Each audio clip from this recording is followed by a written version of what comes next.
Boas-vindas ao canal do podcast Learn Tree, um espaço onde o conhecimento e experiência sobre o autismo ganham voz. São pessoas convidadas especiais, especialistas, familiares e profissionais que vivem e transformam a realidade de pessoas com autismo. Prepare-se para aprender, se emocionar e, acima de tudo, entender como podemos fazer a diferença. Olá, estamos aqui com mais uma entrevista incrível, agora com o Thiago Françoso. Temos a honra de recebê-lo aqui no nosso podcast. Seja muito bem-vindo, Thiago. Oi, Luciana, obrigado. Bom dia, boa tarde, boa noite para todo mundo aí que está ouvindo. Obrigado pelo convite, Lu, e um prazer estar falando aqui com vocês. Ah, que ótimo. Então vamos para o nosso bate-papo que está muito interessante, várias contribuições importantes para esse mês azul de abril, né? Mês das pessoas com autismo. E eu queria que você falasse um pouco para esse início de conversa, Thiago, por favor, um pouco sobre quem é essa pessoa autista que você conhece. Sobre você, né, também, e a pessoa que você conhece. Legal. Bom, eu sou o Thiago Françoso. Geralmente, quando eu me apresento, né, nos lugares, se eu vou dar alguma palestra, alguma entrevista, enfim, se eu vou falar em público, geralmente eles pedem ali o mini currículo, né? E geralmente no meu mini currículo está escrito: sou o Thiago Françoso, tenho tantos anos e sou pai do Davi, uma criança de 10 anos, autista de suporte 1, e que é o meu filho, né? Então é geralmente assim que eu me apresento em público. Então é isso, a pessoa aí que está comigo todos os dias há 10 anos e que a gente teve aí o diagnóstico dele de autismo suporte 1 é o Davi, que é o meu filho de 10 anos. É o Davi, menino incrível. Tiago, conta um pouquinho para nós que, assim, os grandes objetivos dessas entrevistas é deixar um pouco mais transparente para as pessoas, tanto para quem não conhece, como para quem vivencia, né, junto com a pessoa com autismo, esclarecer um pouco mais sobre essa condição, né? E eu queria que você falasse um pouquinho como foi o diagnóstico do Davi, como isso se deu, o que aconteceu, quais foram as dúvidas no momento. Você pode compartilhar um pouco, por favor? Posso. Ele tinha... A Fabiana é melhor que eu do que datas, minha esposa, né? Então, se eu errar em alguma coisa aqui, me perdoem. Mas, se não me engano, ele tinha ali aproximadamente uns 3 anos. E foi uma percepção minha. Eu falava para ela que eu achava que assim, poderia ter alguma questão com o Davi, por algumas características que a gente vinha baseado em literatura, em coisas que a gente havia lido.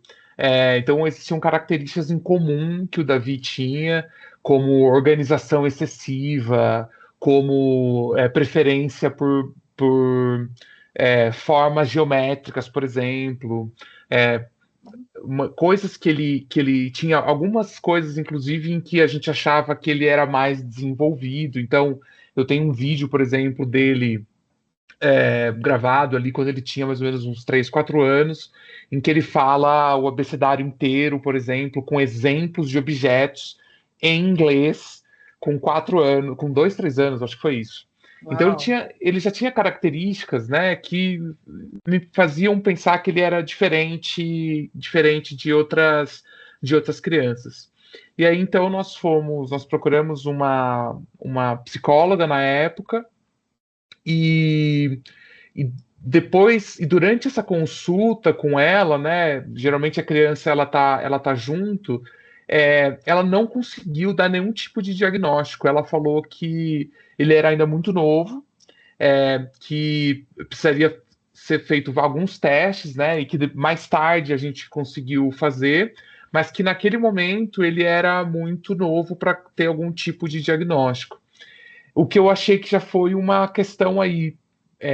Ela já poderia talvez ter feito uma intervenção, porque o quanto antes isso acontece, melhor. O quanto antes você entra, por exemplo, com terapias, melhor desenvolvimento essa criança tem, né? Então, esse foi o momento ali em que a gente não conseguiu ter nenhum tipo de feedback. Passado mais algum tempo, talvez um ano, acho que nem isso, os comportamentos continuavam assim se sobressaindo e a gente percebeu que a gente deveria voltar e procurar outra ajuda.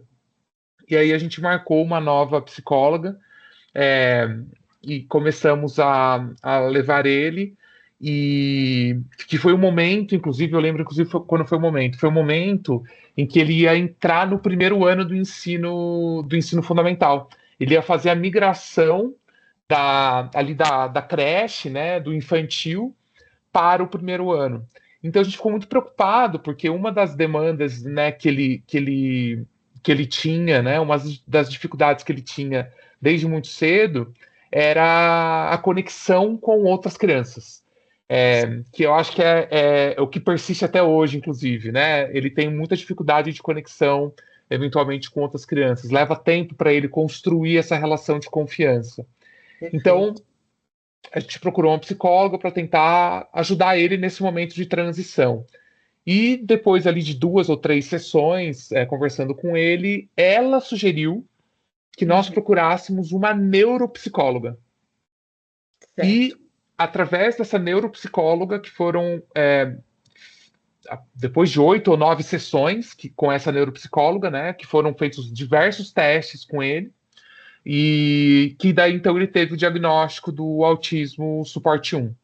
Então foram mais de 9 sessões de terapia ali com essa neuro. Não é um neuropediatra, isso é bastante importante, né? O psicólogo não dá diagnóstico, ela faz testes e sugere que esse é um caminho possível para o diagnóstico. Mas ela pede, então, que a gente procure um neuropediatra, para que o neuropediatra, então, faça, sim, um diagnóstico. E é isso que acontece. Então, com o relatório dela em mãos, um relatório gigante de 50 páginas, com diversos testes que ela executou e que sugeria não só o autismo, mas também TDAH, geralmente essas coisas andam um pouco juntas, né? Que nós procurássemos, então, um neuropediatra. E aí, com o neuropediatra, numa análise do relatório e numa conversa com ele, foi então que ele de fato atestou o relatório e deu o diagnóstico de autismo, né? Sim. Então foi assim. Nessas suas interações com esses profissionais, né, desde a psicóloga até neuropedagogo, neuropsicólogo, neuropediatra. Neuropsicólogo, sim. Você sentiu alguma falta de experiência ou habilidade com o assunto, ou, sei lá, alguma situação que você viu ali que não se sentiu suportado o suficiente para conseguir o que você precisava? Não. Eu acho que a gente deu sorte com a primeira psicóloga, assim, a primeira dessa segunda etapa, né? Porque a primeira que a gente foi, ela não conseguiu dar o suporte necessário. Então, ali talvez poderia ter começado ali a questão. Mas essa segunda psicóloga, ela teve a sensibilidade de nos falar para buscar uma ajuda especializada, né? Sim. Que seria para fazer um diagnóstico, começando pela neuropsicóloga e depois indo para o neuropediatra. E depois, dado que nós procuramos especialistas, eu acho que nós tivemos todo o suporte e todo o cuidado, inclusive, para que a notícia fosse dada. Não é uma notícia simples, né, Lu? Porque eu me lembro que a Fabiana, inclusive, ficou bastante, assim, nervosa, ela chorou ali no momento, ela ficou realmente impactada, porque você começa a ter, assim, você pensa em coisas que a gente tem contato, principalmente a gente, eu tô com 40 anos, né, a gente teve contato com, talvez, pessoas no passado em que, assim, eram pessoas consideradas, não tinha diagnóstico, né, então eram pessoas estranhas, pessoas que tinham dificuldade, o tratamento era muito diferente do tratamento que a gente tem hoje. Mas a gente teve todo o suporte, tanto da neuropsicóloga, da psicóloga e do neuropediatra durante esse momento. Perfeito. Tiago, conta um pouco para nós que tipo de adaptações vocês precisaram realizar no dia a dia de vocês, se houve, né, adaptações, quais foram, E também a comunicação, se teve também algum tipo de acordo ou situações diferenciadas aí para lidar com o dia a dia. Acho que as adaptações, elas foram algumas, né? Primeiro na nossa rotina, porque o Davi depois do diagnóstico, ele passou a ter alguns tipos de terapia em que ele precisava ir, então ele além da psicóloga, que ele então voltou a ir para a psicóloga dele, que sugeriu o diagnóstico, ele passou a fazer terapia ocupacional, porque uma das dificuldades do Davi era uma coordenação motora fina, né? Então, rotinas básicas, como, por exemplo, você está sentado na cadeira da escola e a sua mochila está do seu lado direito, e você tem que pegar alguma coisa na sua mochila. Geralmente, quem tem dificuldade dessa coordenação motora, ou desse planejamento motor, não vai simplesmente virar para o lado, colocar a mão na mochila e puxar. Vai levantar da cadeira, vai dar volta na cadeira para fazer um movimento que seria um movimento muito simples. E isso acontece com diversas coisas, né? Então eu acho que essa adaptação de rotina foi algo que a gente teve que fazer. Ele passou a fazer terapia ocupacional, ele passou a fazer fonoaudióloga. O Davi nunca teve problema, por exemplo, de fala ou de escrita. Então ele sempre foi uma criança que se comunicou bem. Ele não teve uma dificuldade de começar a falar, o que acontece com muitos autistas, né? Principalmente com níveis de suporte mais altos. Tem atrasos de fala. O Davi não teve essa dificuldade. Mas ele tinha, por exemplo, uma dificuldade de contar histórias. Então, de interpretação. Então, a fono ajudou com isso. Ajudou ele a fazer conexões de ideias, ajudou ele a fazer uma contação de história. Então, geralmente, quando eu busco ele na escola, isso até hoje, né? Eu não pergunto para ele como foi o dia dele na escola. Eu pergunto para ele, me conta uma coisa que você aprendeu hoje. Me conta as perguntas, eu tenho feito essa ultimamente, assim, me conta as perguntas que você fez hoje, porque a gente sabe que, né, saber fazer perguntas é melhor do que saber um conteúdo, né, isso para o resto da sua vida. Então eu tenho as provocações que eu faço com ele, por exemplo, pós-escola, são talvez diferentes de provocações de uma criança típica, né, que você poderia fazer com uma criança típica. Então, acho que é isso, Lu. Ótimo. Tiago, uma pergunta. Como que vocês... o que vocês aprenderam? Porque, assim, a gente aprende muito com a pessoa com autismo, né? Por exemplo, a gente aprende, pelo menos no meu caso, eu aprendi que não é uma doença, é uma condição neurológica, né? E outras coisas vocês aprenderam com o Davi? É uma condição neurológica que não tem cura, mas você consegue tratar e consegue suavizar os efeitos, né? É disso. Eu acho que eu aprendi que, apesar disso poder gerar algum tipo de limitações, tudo é possível de se treinar e de se corrigir, né? Ele não vai ver talvez o mundo como pessoas típicas veem, ele precisa de ajuda, né? E eu aprendi que as habilidades, que os hiperfocos, né, que geralmente uma pessoa autista tem, podem ser potencializados. Né? Então, o Davi, por exemplo, ele tem ali hiperfoco em música, em Beatles, ele é apaixonado por isso. Isso passa também, né? Cada vez tem um hiperfoco diferente, mas esse eu acho que é um que persiste, assim. Então, por que não potencializar esse hiperfoco para que isso possa se tornar algo que ele se apaixone, se torne eventualmente até uma profissão, né? Então, por exemplo, ele começou a tocar bateria, ele começou a fazer aula de canto, e ele tem uma facilidade absurda com música, né? E tem outras coisas que ele tem muita dificuldade de aprender. Então, por exemplo, matemática, não é que seja privilégio dele por conta do autismo. Matemática, às vezes, é difícil para qualquer tipo de criança. Mas questões que envolvem interpretação e coisas mais lógicas são mais complexas para ele. né? Então, eu acho que eu aprendi a ter mais cuidado, aprendi a comunicação com ele tem que ser uma comunicação um pouco mais direta, muitas vezes, e também o uso de analogias, trazer questões do cotidiano dele para uma situação, um problema que ele está tá estudando, por exemplo, ajuda muito, né? Então, a gente teve que se reinventar também na forma de se comunicar. Que bom, o aprendizado foi uma via aí, está sendo uma via de duas mãos, né, É Tiago? isso Muito bom, aí. muito legal. Tem alguma história que você lembra, assim, de superação ou alguma história marcante que você pode compartilhar com a gente? Eu acho que pegando esse gancho da música, um, dele tá tocando bateria, o Davi é uma criança muito tímida. E essa é uma das grandes dificuldades dele de conexão, principalmente com outras crianças. Ele se conecta muito com outros adultos, porque ele tem um repertório mais adulto. Então, eu falei, né? Ele gosta de Beatles, ele gosta de Michael Jackson. Se vocês estivessem vendo aqui a minha tela, vocês iam ver alguns quadros aqui que são coisas dele, né? Legal. Então ele tem muito repertório com outros adultos. Ele tem os assuntos dele não são assuntos que se conectam às vezes com outras crianças.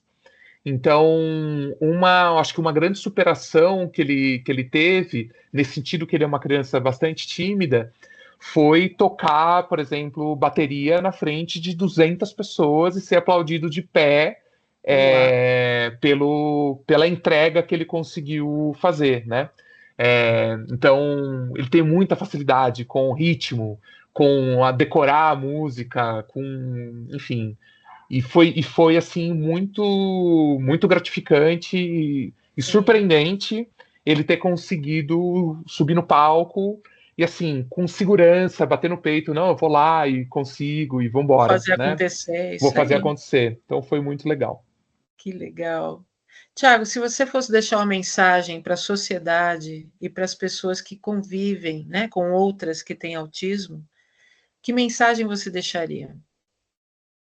É, acho que cuidar com esse diagnóstico desde cedo, se você perceber características, né, que são diferentes, né, que são esquisitas, buscar orientação profissional, buscar ajuda. A gente sabe que nem sempre as pessoas têm condições de fazer isso, né? Falta tempo, falta dinheiro, falta acesso, né? Infelizmente, mesmo o SUS, etc., às vezes não possui a estrutura necessária para dar todo esse suporte, mas tentar buscar ajuda. Tem entidades como a PAI, por exemplo, que dão muito suporte nesse sentido. Então, não achar que seu filho é estranho e puni-lo por isso. Existe às vezes, muita punição. Eu vejo histórias de adultos que se descobriram, por exemplo, autistas na fase adulta e que sofreram muito como crianças, porque não eram entendidos, né? Eram consideradas crianças estranhas, crianças esquisitas, crianças preguiçosas que não queriam aprender, que não queriam fazer algumas coisas. Então, acho que é isso: buscar apoio, buscar ajuda, buscar redes de apoio, buscar conteúdo na internet, vídeo. Tem muito conteúdo hoje em dia, né? Sim. E eu acho que é isso. Acho que essa é a dica que eu daria: cuidar desde cedo, né, desse processo. Muito bom, Tiago. Você gostaria de deixar, por favor, os seus contatos, aí, as redes suas, sociais, se alguém quiser, sei lá, interagir, perguntar alguma coisa, você pode deixar para nós, por favor? Claro, pode me achar no LinkedIn, é Thiago Françoso, Thiago com H. Então, no LinkedIn é Thiago Françoso. Só me colocar meu nome lá, com certeza vai aparecer. E o meu Instagram também é Thiago Françoso. Eu acho que é instagram.com/Thiago Françoso, né? Mas também, Sim. se pesquisar lá, Thiago Françoso vai me encontrar. Aí pode me adicionar e a gente troca uma ideia. Muito bom, Tiago. Você quer deixar o Davidão uma palavrinha? Será que ele está por aí? Quero. Ele estava aqui até agora do meu lado esperando falar. Deixa eu chamar ele. Eu quero que Davi, ele faça com com a gente. Vem cá. Tava aqui do meu lado ouvindo tudo. Sim, E aí tem uma coisa bem legal, Lu, não sei se ainda cabe eu falar, que claro que cabe. foi há uns 1 ou 2 anos atrás, na escola, em que eles fizeram uma roda lá de apresentação, sabe, nos primeiros dias de aula, e ele se Aham. apresentou: oi, eu sou o Davi, eu sou uma criança autista e tô aqui com vocês e tal. Então ele se identificou como uma criança desse jeito. A gente ficou muito feliz, né? Porque desde cedo ele tá aprendendo, ele sabe que, enfim, ele vai ter o nosso suporte, mas que ele vai ter as dificuldades aí do Ele mundão se afora. conhece, tá? É um Ele se privilégio também, conhece, ele o se conhece. autoconhecimento. Muito É bom. isso aí. Deixa eu passar para ele aqui. Oi, Davi.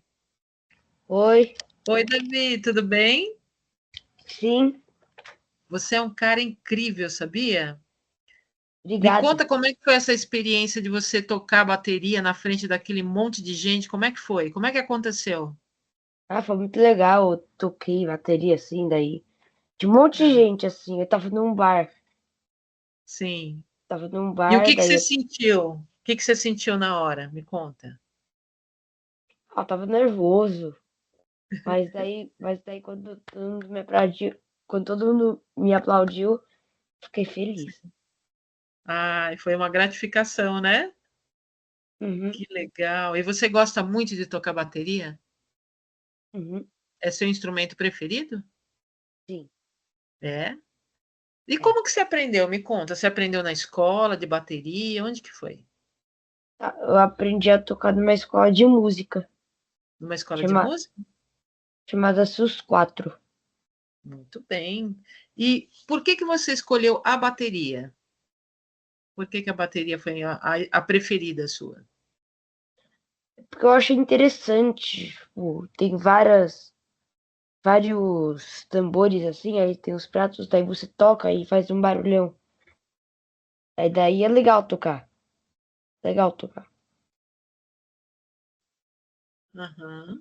Tem bastante variação de sons, né, Davi? Sim. Davi, muito obrigada por você ter conversado com a gente, adorei. Quem sabe a gente não vai marcar um outro papo nosso para poder conversar. Você topa? Tá bom. Um grande beijo para você, viu? Beijo. Tchau.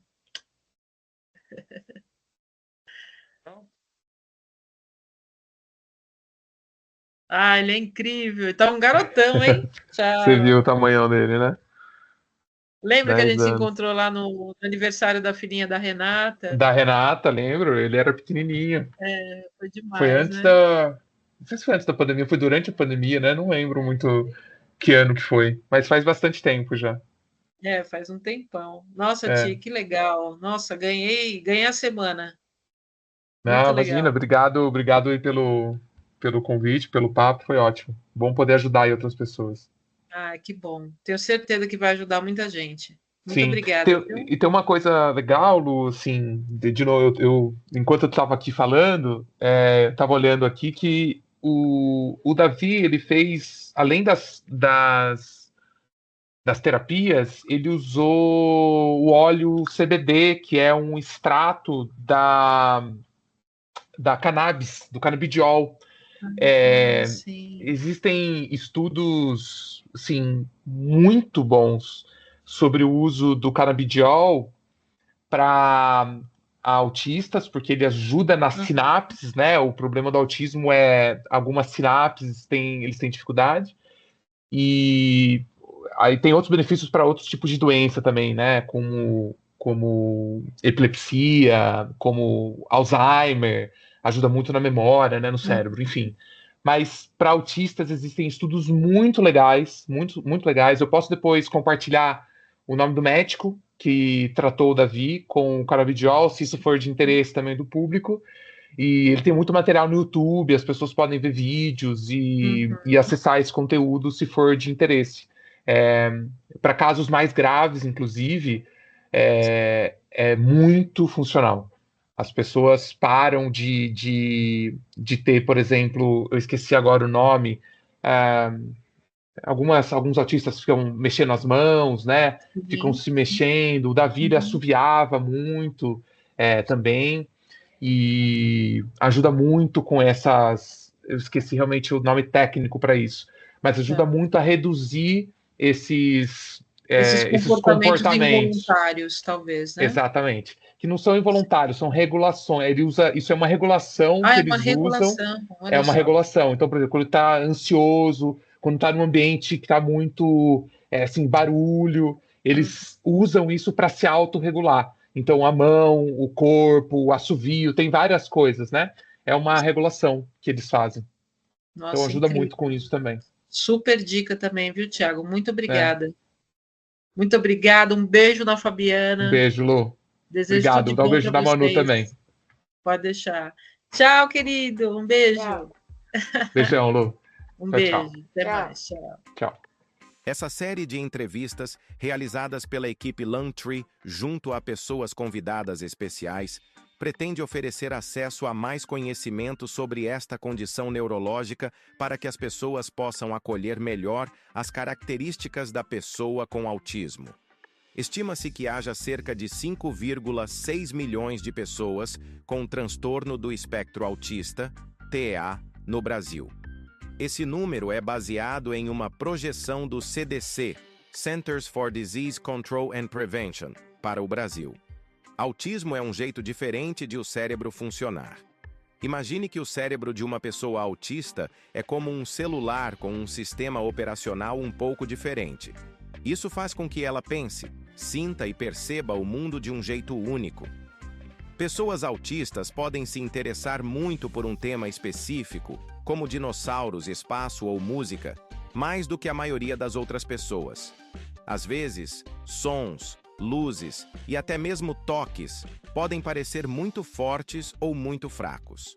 É como se os botões de volume para essas coisas estivessem ajustados de uma maneira diferente.